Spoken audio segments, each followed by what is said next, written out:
WPI 심리상담 코칭센터가 삶을 고민하는 많은 분들에게 사회적 기업 활동으로 무료 상담을 받을 수 있는 프로그램을 만들었습니다. 상담 비용이 부담스러우신 분, 자신의 고민이나 아픔의 정체가 무엇인지 알지 못해 상담을 주저하셨던 분들을 위해 상담 기회를 제공합니다. 상담을 통해 자신의 마음을 확인하고 자신의 문제에 대한 통찰을 경험할 수 있을 것입니다. 위에 이메일 주소로 무료 상담 받고자 하시는 사연과 WPI 검사 결과를 바로 보내주셔도 무료 상담에 신청됩니다.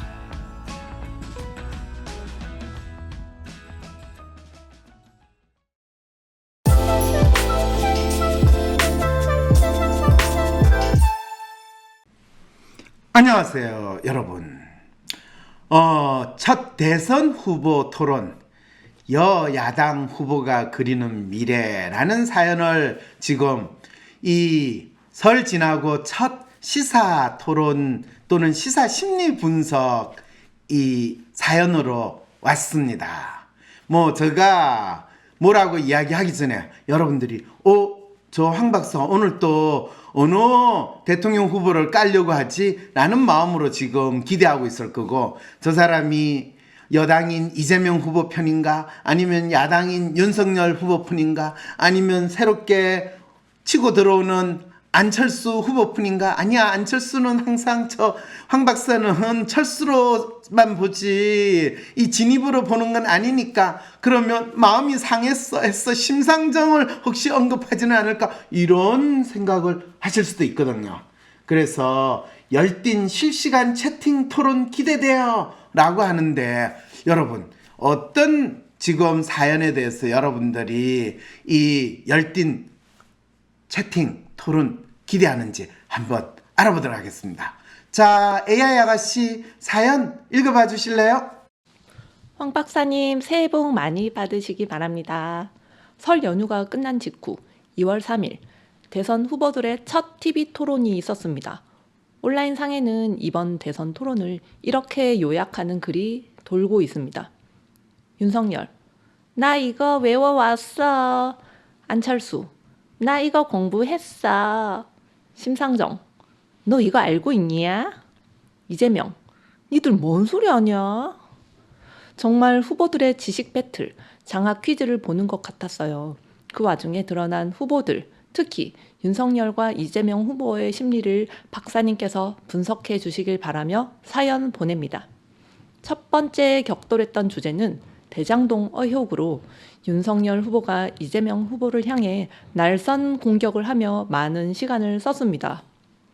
윤 후보가 대장동 개발 사업에 들어가는 비용과 수익을 정확히 가늠하고 설계하신 것이 맞습니까? 묻자 이 후보는 지금 말씀하신 것은 제가 일부러 국정감사를 자청해 이틀 동안 탈탈 털다시피 검증했던 사실이고, 이런 이야기를 다시 하며 시간을 낭비하지 말고 가능하면 국민들의 민생과 경제 이야기를 하시면 어떨까라고 응답했지만 윤 후보의 공격은 계속 이어졌습니다. 이에 이 후보는 국민의힘에서 막지 않았으면 100% 공공개발을 했을 것이라며 오히려 이렇게 역공했습니다. 저는 이익을 본 일이 없어요. 윤 후보님은 부친의 집을 그 관련자들이 사줬지 않습니까? 그것도 이익이잖아요. 저축은행 대출 비리는 왜 봐줬을까? 우연히 김만배 누나는 왜 아버지의 집을 샀을까? 윤 후보가 다른 것을 이야기하시는 거 보니까 여기에 대해서 답을 못 하시네요 라며 응수하자 이 후보는 여기는 특검 뽑는 자리가 아닙니다 라고 받아쳤습니다. 이준석 국민의힘 대표는 다음날 언론과의 인터뷰에서 윤 후보가 이 후보와의 기세 싸움에 있어 확실히 검찰총장의 힘이 뭔지를 보여줬다고 했죠. 이준석 대표가 말한 검찰총장의 힘은 저렇게 끈덕지게 물고 늘어지는 것을 뜻하는 걸까요?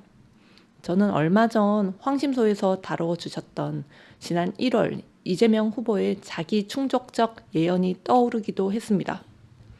검찰공화국의 공포는 우리 눈앞에 닥친 일이라며 제가 지면 없는 죄를 만들어서 감옥에 갈 것 같다고 했었죠. 그렇다면 이번 토론은 윤석열의 검찰공화국 예고편이었을까요? 때마침 김혜경 씨 논란도 불거졌었지만 서로가 배우자 리스크를 안고 있는 만큼 이신윤심으로 그에 대한 언급은 하지 않은 것이란 분석이 나오더군요. 이재명 후보가 보여주는 미래는 아직 잘 모르겠습니다. 대중이 이재명에게 기대하는 것은 판을 뒤엎는 새로운 미래로 나아가는 것인데 어떤 새로운 판을 만들 것인지 불분명하다는 점이 이재명의 치명적 딜레마라고 박사님은 분석해 주셨었죠. 이번 토론에서 이 후보는 윤 후보에게 텍소노미, 리백을 언급하며 어떻게 대응할 것인가 물었습니다. 윤 후보는 그게 뭔가 되물었고 사실 저도 처음 들은 용어들이었습니다. 모두 친환경과 관련된 것이더군요. 그렇다면 이재명 후보가 그리는 새로운 미래는 친환경적 미래인 걸까요?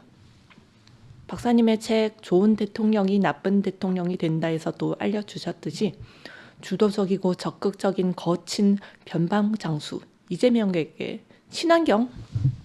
이재명은 토론에서 왜 그런 질문들을 했던 걸까요?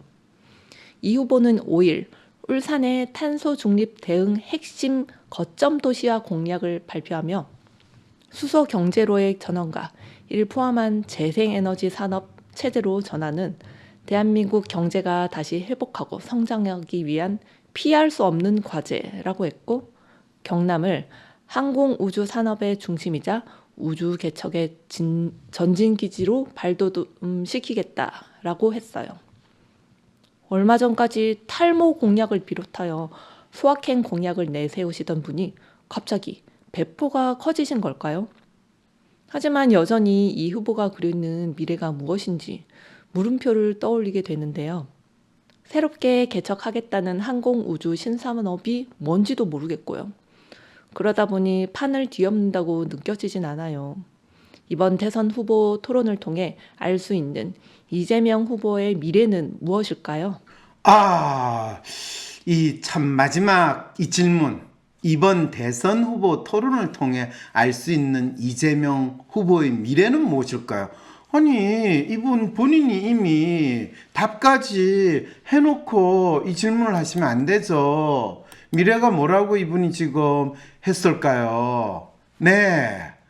본인이 새롭게 개척하겠다는 항공우주 신산업이 뭔지도 모르겠고요. 라고 이분은 그랬는데, 그 말은 뭔가요?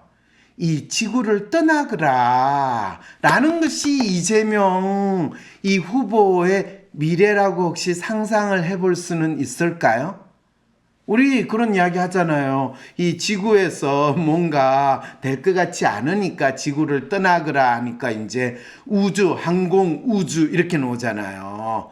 이 한때 우리나라 해군이 뭐 연평도든 뭐든 사고 나고 막 그랬을 때 해군이 그때 내세웠던 건 뭐냐면 대양해군 뭐 이랬거든요. 그랬더니 우리나라 공군이 이 한반도 상공을 지키기에는 너무나 작다. 그래서 우주로 나가야 된다. 이런 이야기들이 나왔던데 그것이 이제 대체는 대개의 경우에는 현재 내가 직면하고 있는 문제가 뭔지를 모를 때 그냥 국면 전환은 그거를 그냥 싹 무시하고 완전히 다른 이 지구상 또는 한반도에서 있는 문제를 내가 다루기보다는 우주로 가지고 가면 모든 문제가 해결될 거라고 믿는 그런 마음에서 이제 미래를 이야기하는 거죠. 그러니까 저는 사실 탈모 공약을 이야기하는 거는 뭐 남의 일도 아니고 저 일도 되니까 저분 소확행 공약을 내세우는 거는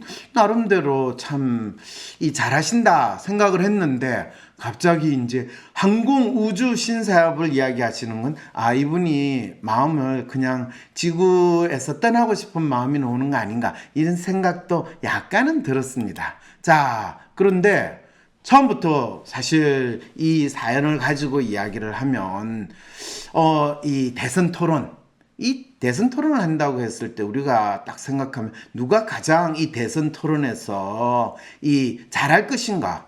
당건 이재명 후보죠. 이재명 후보 말빨 좋지 않습니까? 거기에 비해서 윤석열 후보 도리도리 정도 수준이고 이 안철수 후보는 그냥 모범생 수준으로 정답 맞히기 장학 퀴즈 나왔을 때 이야기하는 그 정도 저 시험 문제 잘 풀어야 하는 수준이고, 심상정 씨야말로 거의 띠용 하는 이야기를 하는 아주 전형적인 분이니까 이 모습이 그대로 잘 나온 게 아마 지금 윤석열, 안철수, 심상정, 이재명 하면서 니들 뭔 소리 하냐, 토론은 이렇게 하는 거야 라는 그 모습을 보여줄 거라고 사실은 저도 기대를 했었거든요. 그런데 막상 토론되고 나서 이 토론이 진행지는 거, 근데 사연 보내주신 분 저 평을 하는 게 아니라 사연 보내주신 분이 뭐에 대해서 알고 싶을까요? 이재명 후보의 심리, 윤석열 후보의 심리, 심상정과 안철수 후보의 심리는 여기서 다루지 않겠습니다. 혹시 그분 심리가 궁금하시면 따로 사연을 보내주시거나 아니면 허경영 씨하고 같이 엮어가지고 토론회가 되면 그때 제가 다루도록 하고요. 저는 사실 이 사연을 보내주신 분의 심리를 중심으로 해서 이분은 이재명 후보나 윤석열 후보를 어떻게 보는지 그 부분을 차라리 이야기하고 싶은 마음이 훨씬 큽니다. 왜 그러냐면 이분이 자신이 경험했던 이 토론에 대해서는 윤석열 후보가 이재명 후보를 향해 날선 공격을 하며 많은 시간을 썼습니다. 이렇게 본인이 본 거를 이야기하거든요. 그리고 당연히 그 공격의 초점은 대장동 개발 사업에 들어가는 비용과 수익을 정확히 가늠하고 설계하신 것이 맞습니까? 이거는 진짜 검사가 하나만한 질문을 하면서 너 죄를 네가 알렸다 라고 하는 질문이지, 정확하게 내가 생각하기에는 네가 비용과 수익을 네한테로 돌리거나 다 해먹으려고 한 거 아니냐, 너의 범죄 사실을 밝혀라, 이런 가정을 하고 질문을 던지는 이 윤석열 후보의 심리, 또는 윤석열 후보한테 이 질문을 만들어준 분의 마음이 그대로 드러나는 거거든요. 그러니까 이 후보는 제가 잘못했어요 이렇게 하겠어요? 아니죠. 당군 이래로 최대의 공공사업이고 내가 국정감사까지도 자청해가지고 이미 다 밝혔는데 왜 또다시 그걸 반복하게 만들어? 그러니까 이게 얼마나 검사가 이 죄인들을, 또 죄인이라고 만든 사람을 불러 모아가지고 취조를 할 때 검사가 얼마나 멍청하게 질문하는가를 있는 대로 다 보여줘. 그래서 진짜 너무나 마음이 약하고 이 정직한 사람은 자기가 진짜 털끝만큼 또는 먼지 많은 죄가 있어도 그거를 부풀려가지고 제가 죽을 죄를 지었습니다 라는 사람은 이야기를 하지만, 대개 우리가 범죄를 저지르거나 뻔뻔하거나 한 사람은 거짓말 대잔치를 하고, 심지어는 내가 태산만한 죄가 있다더라도 그거는 내가 조금도 죄가 없고, 심지어는 그거는 죄가 아니라 내가 공공의 이익을 위해서 일을 한 거고 내가 정의를 위해서 싸운 거다라고 돌려서 말할 수 있는 사람한테는 결코 사실을 이야기하는, 사실이 뭔지도 모르겠지만 이야기하는 법이 없다라는 그 인간 심리의 기본에 대한 이해가 없는 상황에서 이 질문을 했다는 거죠. 그러니까 당연히 이재명 후보 같은 경우는 국민들의 민생과 경제 이야기를 하시면 어떨까요? 라는 응답이, 야, 우리 진짜 정답처럼 생각하는 대통령 후보라면 국민들의 민생과 경제 이야기를 해야지.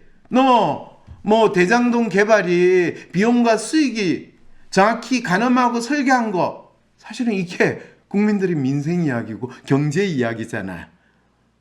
이거는, 그런데 이거를 이재명 후보는 그거는 범죄 사실이나 범죄에 대한 거를 추궁하는 검사의 신문이라고 받아들였다라는 거.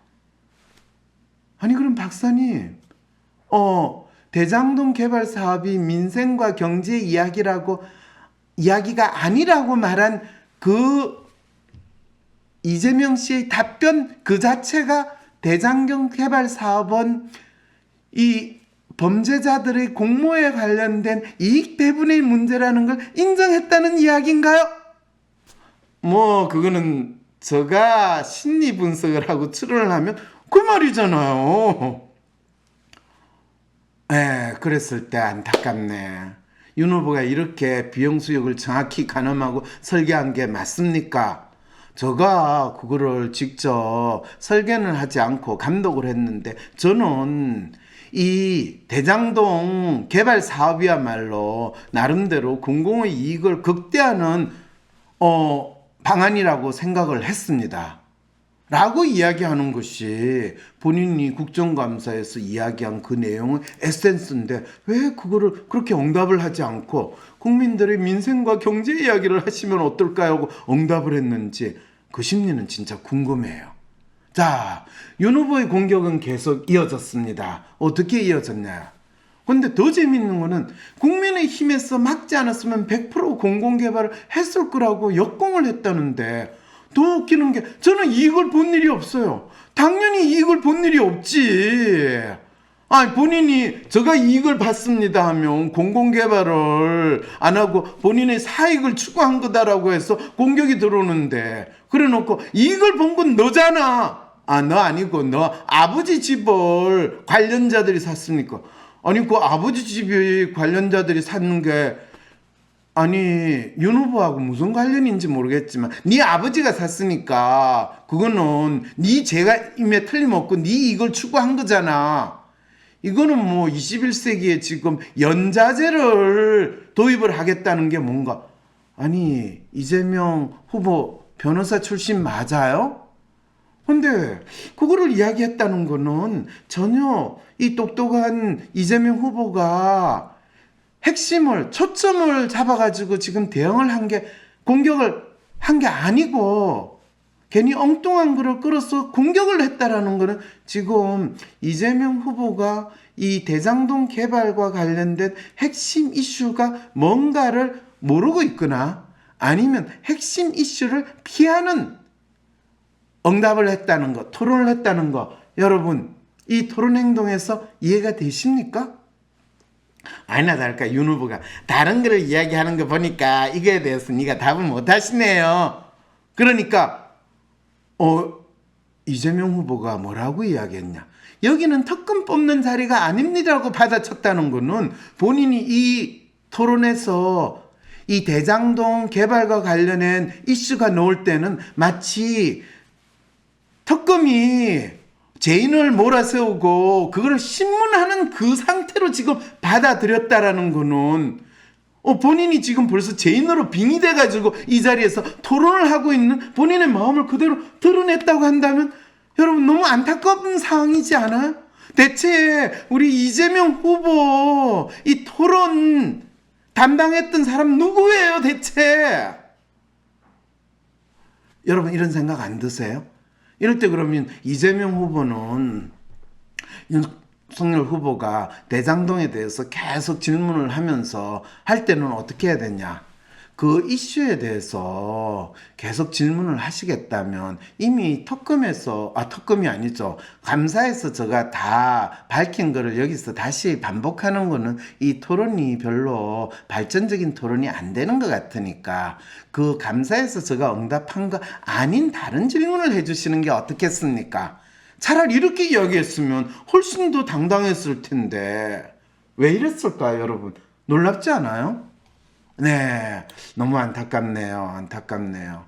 그러니까 이제 이준석 국민의 대표가 윤 후보가 이 후보와의 기세 싸움에 있어 검찰총장의 힘이 뭔지를 보여줬다. 그렇죠. 특검으로 일하고 검사로 있었던 사람이 이 죄인이라고 추정되는 사람, 또는 검사 멍청한 조사를 하면서 이 닦아 세우는 게 어떻게 일어나는 거를 보여줬다고 하니까, 제가 지난 1월에 이재명 후보의 자기 충족적 예언이 떠올랐다. 사실은 윤석열이 검찰공화국을 만드는 예고편이라는 거, 윤석열 후보가 대통령이 되면 이제 대한민국 검찰총장이 대통령의 역할을 하는 초유의 사태를 우리는 받아들이고, 그럼 기본적으로는 모든 국민은 죄인이다라는 마음으로 언제든지 어떤 죄가 있다든지 간에 너는 죄인이야 정해지면 99.99%의 확률로 죄인이 될 수 있는 나라가 된다라는 것을 우리는 기대하면 되거든요. 왜? 검사의 기소된 사건의 99.99%가 항상 유죄가 되는 이 놀라운 사회에 우리는 살고 있거든요.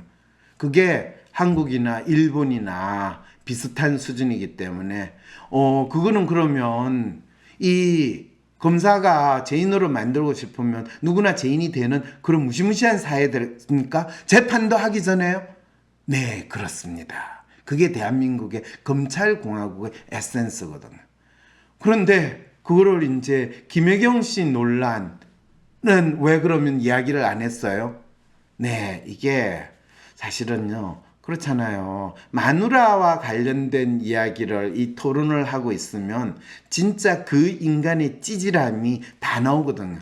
왜? 이분들이 대통령이 되겠다고 나서지만은 본인이 대통령이 되든 검찰총장이 되든 뭐 대법원장이 되든 그 각각의 남편들한테 가장 무서운 사람은 직장 상사도 아니에요. 마누라거든요. 그러니까 감히 어떻게 자기 상사, 직장 상사보다 더 무시무시한 존재에 대해서 서로 공격하냐. 야, 그거는 우리 하지 말자라는 그것이 이미 서로 공감대가 형성됐다라는 거. 그래서 그에 대한 언급을 하지 않는 것이다. 배우자 리스크를 안고 있는 게 아니라, 그리고 인간이요, 상대방 마누라 문제를 가지고 공격을 하는 인간은 그 질문을 하는 인간 자체가 스스로 찌질한 인간임을 증명하는 거기 때문에 배우자 리스크가 있기 때문이 없기 때문이 아니라, 보통 그런 표현 쓰잖아요. 남자의 아랫도리 문제에 대해서는 다루지 말라고 하는데 그 더 근본은 상대방 부인에 대해서 이러쿵저러쿵 이야기하는 건 그건 인간 말종이기 때문에 결코 토론에 나올 수 없습니다. 이 정도의 상식은 우리가 가지고 있어야 되는 거죠. 자, 그런데 사실 이번 사연의 가장 핵심은 우리가 이재명 후보에게 기대하는 건 새로운 미래를 나아가는 거고 어떤 새로운 판을 만들 것인지 불분명하다. 이 놀라운 분석. 저는 이 사연을 보면 아니 저런 놀라운 분석, 그랬더니 저가 이재명의 치명적 딜레마라고 언젠가 방송에서 했다는 거예요. 그럼 이건 뭔 뜻인가요? 이재명 후보나 그 캠프에 있는 분은 저 방송을 안 봤다라는 이야기죠. 아니면 보더라도 그것에 대해서 새로운 미래를 만들어내는 게 뭐고 새로운 판을 만들어내는 게 뭔지를 만들어내지 못하고 기껏 해봤자 텍소노미, RE100, 난 RE100이라고 이야기했어요. 옛날에는 5G를 5G라고 읽었다고 무지한 놈들 이러면서 우리 문재인 대통령 후보 시절에 공격하더니, 아니 RE100이라고 하는 거는 이거는 뭐야? RE100라고 읽어야지. 근데 RE100 그게 뭔가요? 이런 질문을 했다고 해서 그거 가지고 공격하는 걸 보면서 인간들이 지금 지 마음이 동으로 가는지 똥인지 된장인지 모르는 거는 다 마찬가지구나. 사실 저도 RE100도 이걸 가지고 이야기하고 텍소노미 이야기했어. 아이고 저 리얼리스트 분들은 뭔가 새로운 용어나 하면 그게 전문 용어고 그게 본인들이 엄청난 리더십의 자질을 가지는 거, 이 정도 마음으로 토론을 하시는 분들밖에 안 되는구나. 그래서 이재명 후보가 이런 거를 가지고 어떻게 대응할 것인가 이렇게 묻는 걸 보면서 아이고 이재명 후보는 철저하게 리얼리스트의 마음으로 지금 어떻게 하면 본인이 똑똑하고 또 본인이 잘났다라는 거를 또 많이 준비한 대통령 후보라는 거를 보여줄 것인가, 그 수준에서 조금 더 벗어나지 못했구나. 지금 대한민국이 직면한 문제가 뭐고 대한민국의 미래의 판을 어떻게 만들어야 되는가, 이런 것에 대한 인식이 참 부족한 상황이구나. 근데 윤 후보는 아니나 다를까 휴머니스트 같은 경우에는요, 이런 리얼리스트가 이런 용어를 쓰면 그게 뭔가요? 이렇게 묻지, 아는 척을 하기도 그렇고 모르는데 그 다음에 뭐 아는 척을 하면서 이걸 들어봤는가? 사실 이게 뭐 특별한 대단한 용어거나 대단한 의미가 있는 게 아니니까 차라리 그게 뭔가요? 묻는 게 솔직한 모습이긴 해요. 이걸 통해서 윤 후보가 솔직한 사람이기는 하구나라는 건 느꼈는데 이재명 후보가 아직도 이 윤 후보를 토론해서 잡는 법이 뭔가 이거에 대해서 생각하기는커녕 이재명 후보는 사실 어느 후보보다 토론에 자신 있고 능력이 있는 후보인데 심지어 이 첫 번째 토론, 이게 첫 번째 토론이 될지 마지막 토론이 될지도 모르겠지만은 첫 번째 토론에서 본인의 강점을 전혀 드러내지 못하고 특히 윤석열 후보 앞에만 서면 그대 앞에만 서면 나는 쪼그라드는 게 아니라 진짜 검사 앞에만 서면 가짜 검사는 마치 죄인이 된 심정이 되는 이런 희한한 심리적인 전투를 치러야 되는 이 상황에 있다. 라는 것을 여러분한테 읽어드릴 수밖에 없는 게 안타까운 거죠. 이것이 이제 변방장수가 이 중앙장수와의 싸움에서 가지는 근본적인 핸디캡이다라는 것을 여러분들이 아신다면 제가 몇 달 전에 결국에 윤석열 후보와 이재명 후보의 싸움은 변방장수와 중앙장수와의 싸움인데 사실은 변방장수는 야정군 사령관이거든. 야정군 사령관이 이 전선을 지키다가 오랜만에 국방부를 딱 들어서 가지고 거기서 뭐 합참 의장이나 같은 뭐 3스타 4스타를 만나게 되면 갑자기 기가 팍 죽어버리는 그런 상황이 벌어지는 이 느낌은 본인이 같은 3스타 4스타라도 뭔가 자기가 부하라는 생각 이거에서 벗어날 수 없다는 거죠. 그러니까 이제 이런 측면에서의 심리에서 이재명 후보가 여당 후보임에도 불구하고 이 본인이 여당 후보로서 그리는 미래 그거를 기껏해봤자 이 야권 후보들이 대개는 친환경적 미래에 운운하고 탈원전 뭐 재생에너지 이것이 본인이 그리는 미래인데 전혀 여당 후보의 멘탈리티, 마음을 지금 갖추지 못한 상황에서 이재명 후보가 이 토론에 임하고 있다는 거, 요 정도를 여러분들이 캐치할 수 있었다면 이 토론과 관련해서 이 후보들의 심리, 그리고 이 사연을 보내주신 분, 이분은 사실 지금 이재명 후보가 친환경으로 가가지고 뭐 재생에너지 사업이나 항공우주산업 이런 어쩌면 맥락이 지금 사실 안 맞는 상황에 있다라고 한다면 이재명 후보가 스스로 자신의 정체성을 뚜렷이하면서 지금 대선 후보로 나온 상황이 아니라 어쩌다 보니까 운때가 맞아가지고 지금 대선 후보로 나온 상황에 돼 있다. 그리고 본인이 여당 후보로서 또 다음 대통령이 되는 사람으로서의 본인의 정체성을 스스로 설정하지 못한 상황에서 발등에 떨어진 불, 그것이 대장동 문제든 화천대유 문제든 지금 다음 에피소드로 제가 언급할 부인 이혜경 여사의 의정과 또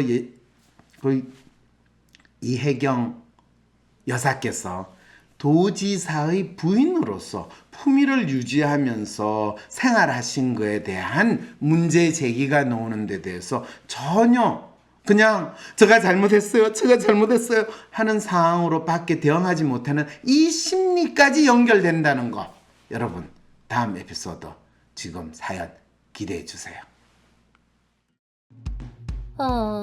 새해가 된다는데 왜 희망이 느껴지지 않지? 뭔가 계속 더 힘들 것 같은 느낌. 그래도 새해에는 내 삶이 조금 더 나아지고 발전하면 좋겠는데. 황상민 박사님, 새해에는 어떻게 해야 제가 원하는 것을 이루고 변화된 삶, 발전된 삶을 살고 결실을 맺을 수 있나요? 새해에 성공적인 삶을 만들기 위해 황상민 박사님의 통찰력 넘치는 조언이 필요하다고요? WPI 상담 코칭 전문가 초급 과정 워크숍에 참여해보세요. 황상민 박사님에게 1대1로 자신의 삶의 고민에 대한 조언도 얻고 WPI 성격 이론에 대해서도 배우는 일거양득의 시간이 될 것입니다. 초급 과정 워크숍에서 WPI에 대해서 배우면 자신에 대해 더 정확히 알게 될 뿐만 아니라 주변 사람들에 대해서도 이해할 수 있습니다. 지피지기 백전백승. 나와 나의 주변에 대한 정확한 인식은 나의 삶을 성공으로 이끌어 줄 것입니다. 초급 과정 워크숍은 WPI 상담 코칭 전문가 과정의 시작이기도 합니다. 새해에 상담가로서 자신의 삶을 만들어가고 싶은 분들도 적극 참여해주세요. 상세한 사항은 WPI 심리상담 코칭센터에 문의해 주시기 바랍니다. 신청은 02-6207-7430 또는 wpipc@naver.com 웹사이트 check.wisdomcenter.co.kr